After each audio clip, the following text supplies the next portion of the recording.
Morning students. Good morning students. हमने last class में work energy और क्या है पावर की एसआई यूनिट्स के बारे में पढ़ा है।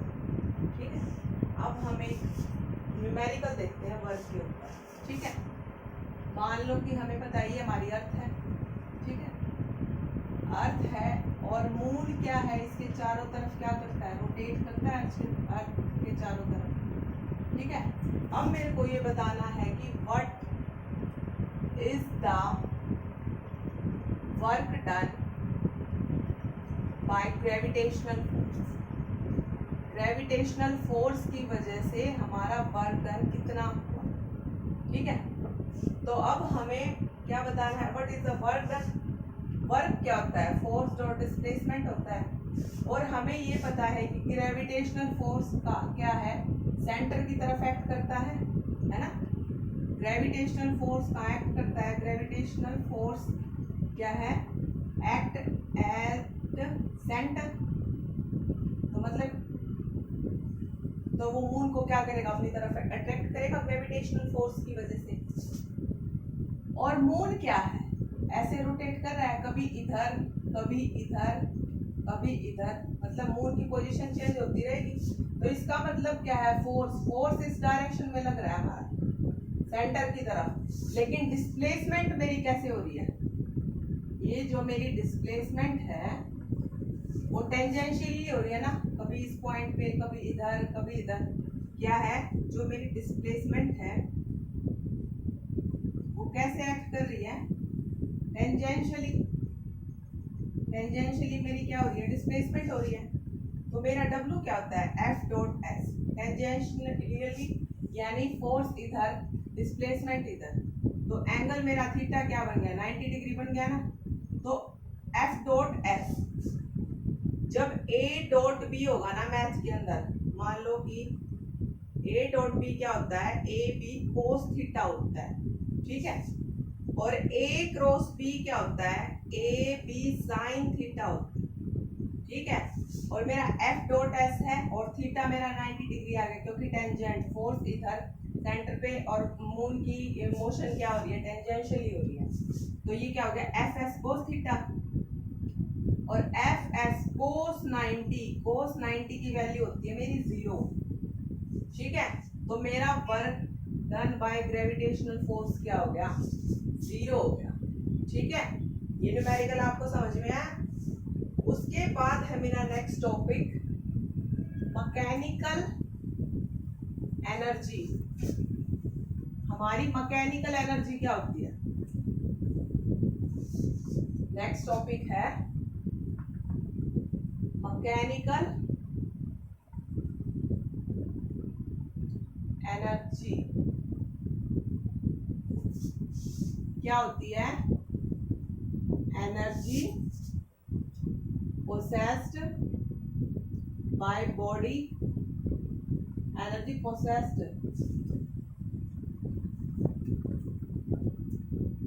by body due to its motion या due to its position। जो किसी भी बॉडी के मोशन की वजह से या उसकी पोजीशन की वजह से उस बॉडी के अंदर जो भी एनर्जी प्रोसेस होती है ना, उसको बोलते हैं मैकेनिकल एनर्जी। मोशन और पोजीशन दोनों। ठीक है, मैकेनिकल एनर्जी की फर्दर 2 टाइप्स होती है, एक होती है काइनेटिक एनर्जी और एक होती है पोटेंशियल एनर्जी। ठीक है, काइनेटिक एनर्जी क्या होती है, energy of an object due to its motion की वजह से। जो बॉडी के मोशन की वजह से एनर्जी प्रोसेस होती है वो होती है मेरी काइनेटिक एनर्जी। जैसे मैंने ये क्या ली, कोई भी बुलेट, गन के अंदर से बुलेट फायर। ठीक है, एक गन के अंदर से मैंने बुलेट को क्या किया, फायर। तो उस बुलेट का कुछ ना कुछ मास होगा। जब वो फायर हो रही है तो इसका मतलब क्या होगा, मोशन में आएगी, वो बुलेट मोशन में आएगी। मोशन में आएगी तो यानी उसकी कुछ ना कुछ वेलोसिटी होगी।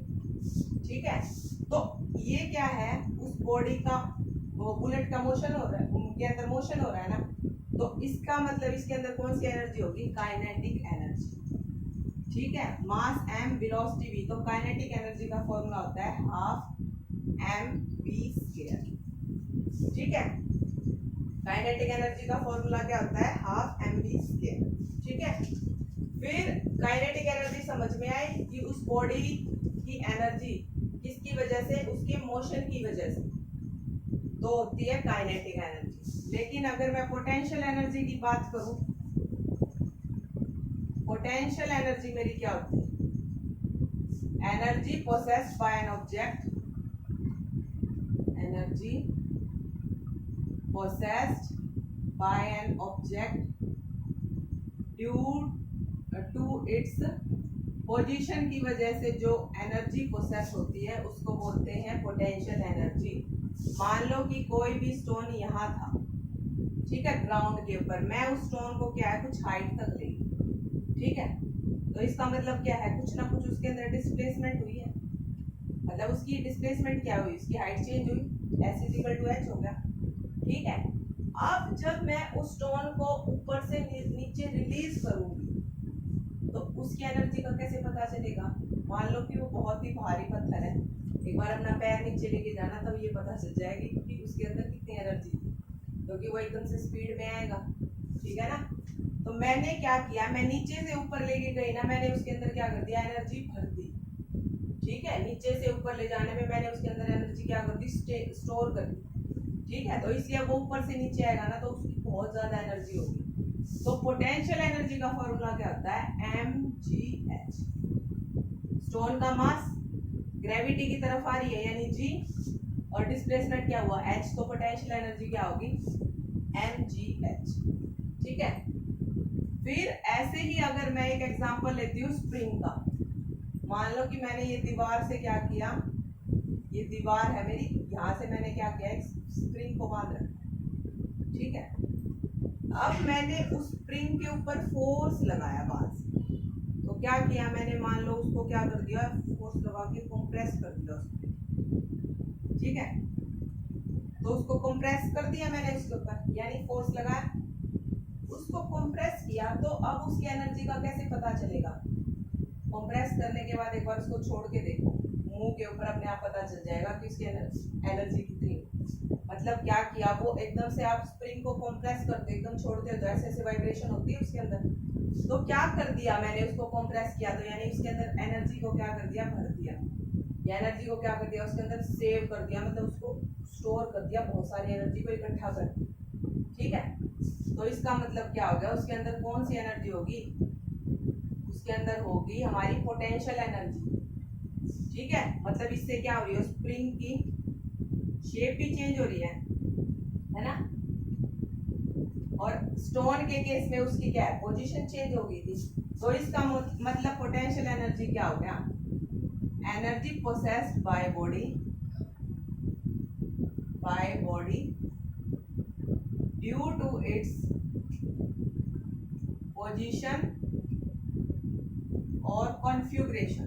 कॉन्फ़िगरेशन मतलब उसकी शेप या साइज क्या होना, चेंज होना, तो इसको बोलते हैं हमारी पोटेंशियल एनर्जी।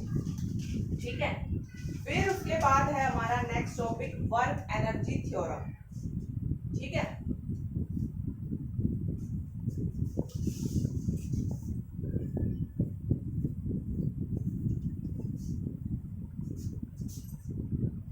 नेक्स्ट टॉपिक है हमारा वर्क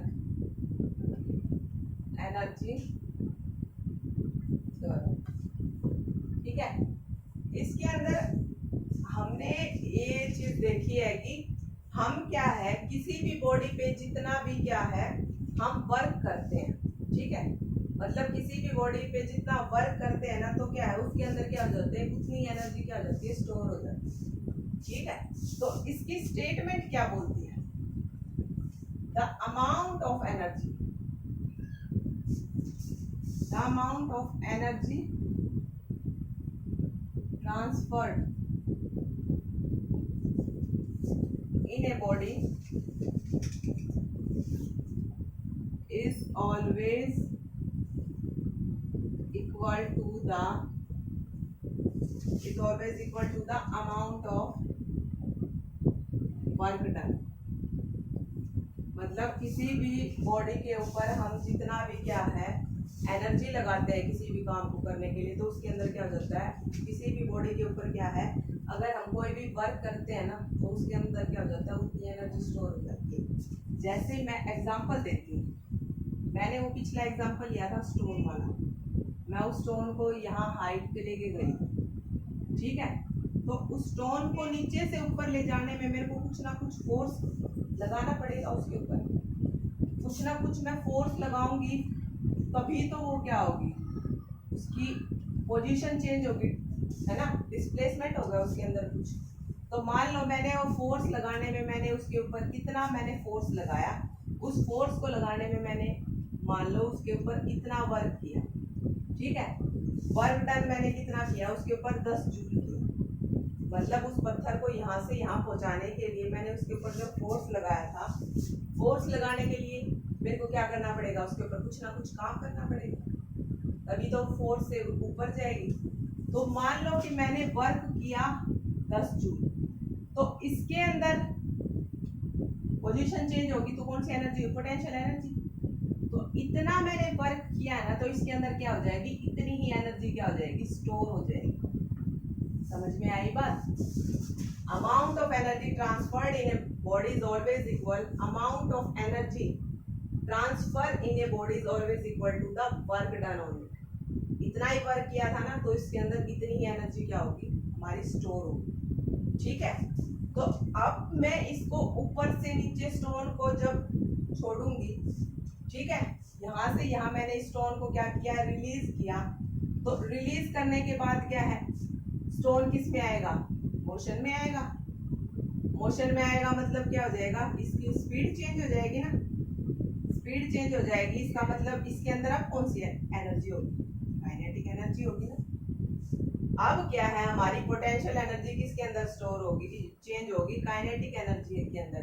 किस वजह से, बाय लॉ ऑफ कंजर्वेशन, ठीक है, law of conservation of energy से हमारी पोटेंशियल एनर्जी किसके अंदर ट्रांसफर हुई, काइनेटिक एनर्जी के अंदर। ऐसे ही मैंने स्प्रिंग का एग्जांपल लिया था, है ना, स्प्रिंग का एग्जांपल लिया था, मैंने इसके ऊपर क्या किया था, फोर्स लगाया था, इसको क्या करने के लिए, मतलब इसको क्या है, यहाँ चिपकाने के लिए, है ना, इसको कंप्रेस किया था ना मैंने, तो उसके ऊपर फोर्स, कंप्रेस करने के लिए फोर्स लगाना पड़ेगा। फोर्स लगाने के लिए मैंने उसके ऊपर मान लो 10 जूल वर्क किया, ठीक है, 10 जूल वर्क किया, तो अब इसकी पोजीशन चेंज होगी, यानी उसकी शेप चेंज होगी, इसका मतलब उसके अंदर पोटेंशियल एनर्जी भी कितनी हो जाएगी, 10 जूल। समझ में आई बात। तो वर्क एनर्जी थ्योरम हमारी यही कहती है कि जितना भी किसी भी बॉडी के ऊपर हम वर्क लगाते हैं, उसके अंदर उतनी ही एनर्जी क्या हो जाती है, स्टोर हो जाती है। ठीक है बेटा, इसकी जो प्रूफ है कल करेंगे, आज के लिए इतना। Thank you.